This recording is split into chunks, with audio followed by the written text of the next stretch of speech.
A few months before COVID-19 became a topical issue globally, the most topical issue in Ghana had to do with excavators and Galamsey. 97.3 CTFM started a campaign called Stop Galamsey Now. It led government to move in and act. An interministerial committee on illegal mining was set up.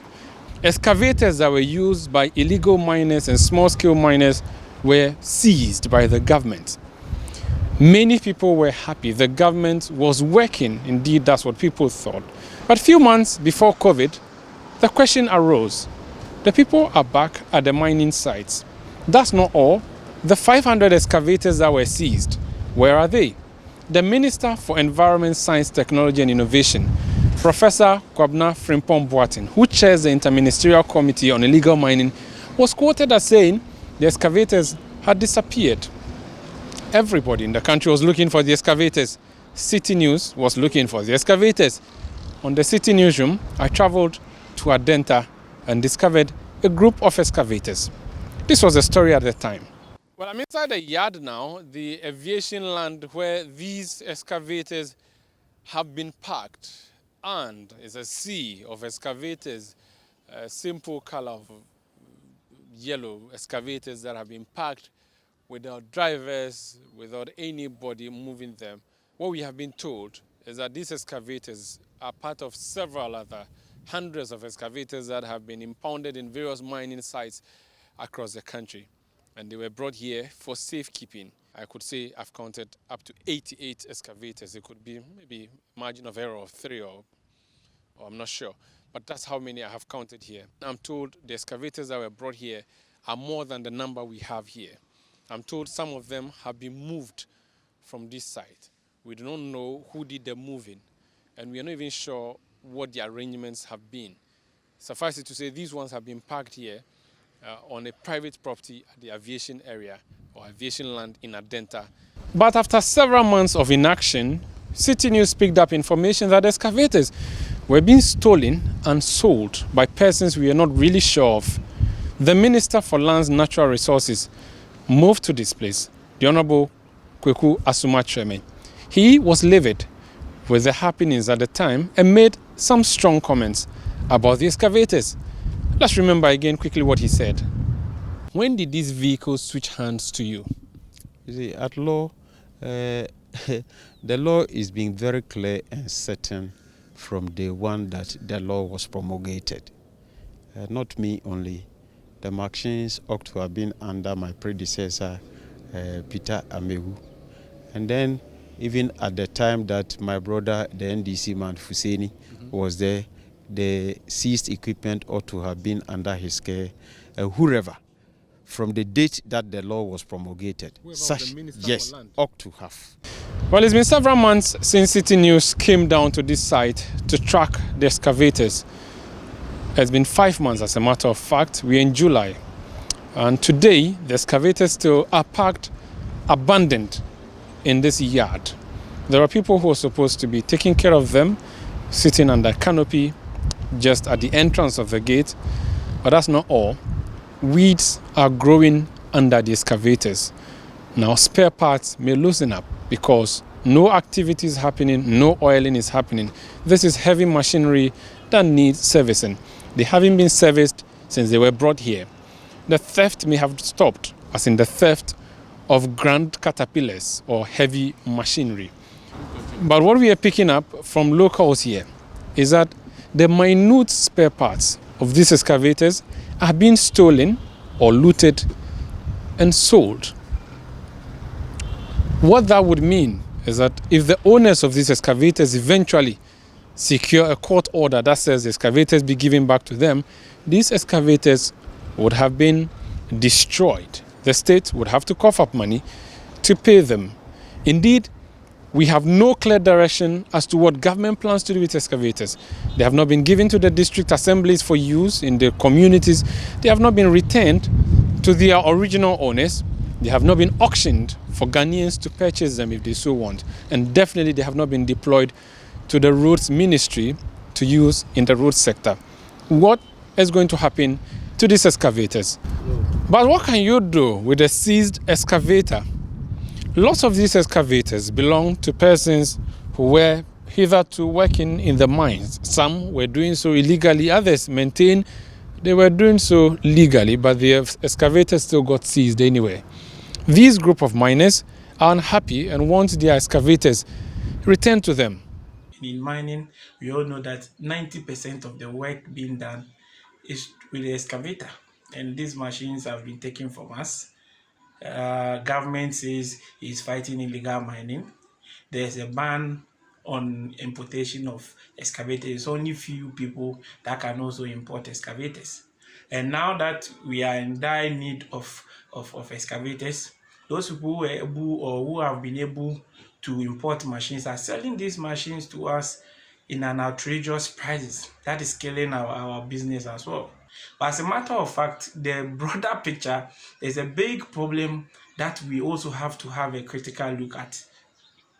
Those machines you see being packed in these places that they are also keeping these machines. People are making money on the sales of the parts of these machines.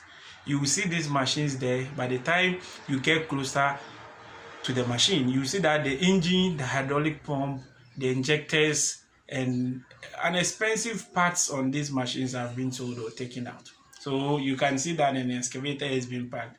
But when you take a critical look on these machines, some people are also selling the parts because now they can't sell the whole machines. They are now engaged in selling of the machine parts. And we want the government to also take a critical look on this machine. Still, in the spirit of abandoned vehicles, just next door from the excavators, indeed just 200 meters from the excavators, is a park that contains or has these buses. Up to 20 of the buses, as I count. These are part of the GAPTI project, the Ayalolo buses as they are called, the BRT buses. 10 months ago, my colleague from the City Newsroom, Philip Nilate, followed up on the abandonment of these buses. He was given an assurance by the company that they were going to utilize this particular terminal, which was built with the taxpayers' money. Let me bring you a quick flashback and then we assess the situation today. Decided to start a new service from the terminal, the new terminal that was built by Ministry of Transport for the transit service. So we're going to start on the 2nd of September from Adenta. We'll be doing 3 services from Adenta to the Accra CBD. One service will start from the terminal, that is the Adenta terminal. One will start from the housing area, Adenta housing area. And the third service will start from the West Africa Senior High School area. So that was the story at the time, and that was a promise that was made. But today, the situation hasn't changed. Well, this is not a grassland. It's actually a tiled or pavement compound belonging to the Ministry of Transport. The GAPTI operators of the Ayalolo buses parked these buses here. These buses have been parked here for some months now. We're told the terminal was going to be utilized. This is the Adenta terminal. But really no activity is happening here. To my left, there's a huge building with glass windows and nobody is moving around or doing any business here. These buses themselves that are parked here have no drivers. GAPTI officials tell us these buses are being deployed every now and then. But for these 20 buses, they've been parked here on Wednesday, the whole of the day, as we've been spending the day here observing whether they're moving or out. Locals are saying these buses do not move out. What exactly is the state of affairs? If this place were operational, this grass wouldn't be growing here. These buses, having been moving in and out, would definitely have led to the death of these grasses. This actually would open the gaps in the pavement tiles, and that would lead to another cost. The building looks pretty abandoned from afar. I'm going to attempt to open the door. So this door is locked. I am unable to open it. I don't see people around here, no drivers. There are windows that are open upstairs. Perhaps there are people in there, perhaps using the back door But suffice it to say, the activity that you expect from a bus terminal is not what is happening here. This looks like a cemetery with parked buses. Buses that were bought for you and I by the government of Ghana using our taxes. A clear case of an abandoned project, perhaps, or an abandoned service. What does the operators of these buses, that's the GAPT themselves, plan to do with these buses? Why are they parked them? What is going to happen in that particular office? I've come to speak to Charles Annan. He's a depot manager of the GAPT. Is that the proper title? What's happening? Adenta looks like a cemetery. I mean, the Adenta terminal. What's the problem? The reason why Adenta, you say it that way, was that recently we had a fire outbreak in the offices. That is the operational headquarters. But due to the fire outbreak, we had to excuse the place for the renovation works to complete. Currently, they are almost about 85% of the renovation works, and we are waiting for that to also be able to clean the compound. The ministry have given the facility to a facility manager who is managing it, so we are in talks with the facility manager. He has started some works, actually clearing the woody grass areas, and now on the compound we are going to spray and make the places ready for the Ministry of Transport to commission it for us to use it fully for the Ayalolo bus operations. When do you hope this will happen? The minister himself has reiterated his desire for both the Accra terminal and the Adenta terminal to be fully functional before the end of this year. So our leaders are in talks with the ministry to actually finalize on the modalities for the commissioning to be done. So I would expect to hear from my bosses, then I can speak to on a definite date where it will be open. So the fire outbreak may affect the usage of the building, but it should not affect the buses which are mobile. These buses look like they've been parked there forever. They should be able to move. The fire hasn't affected the buses. Okay, so that is why I explained to you that before COVID, all those buses were operational. It was COVID that we grounded. Yeah, but during COVID, you're supposed to maintain social distancing. Ayalolo has the best social distancing seats in it. Yes. So this should be the time you're booming. Okay, so last week at our last board meeting, the board requested that henceforth there were issues with the health workers. Now, you know the COVID situation, the numbers are going up. And the government is concerned about health workers closing from work and joining usual traffic.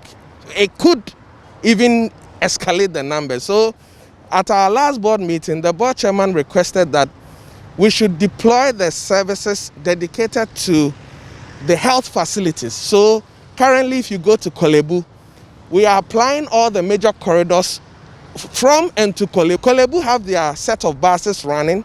Tema General Hospital have their set of buses running.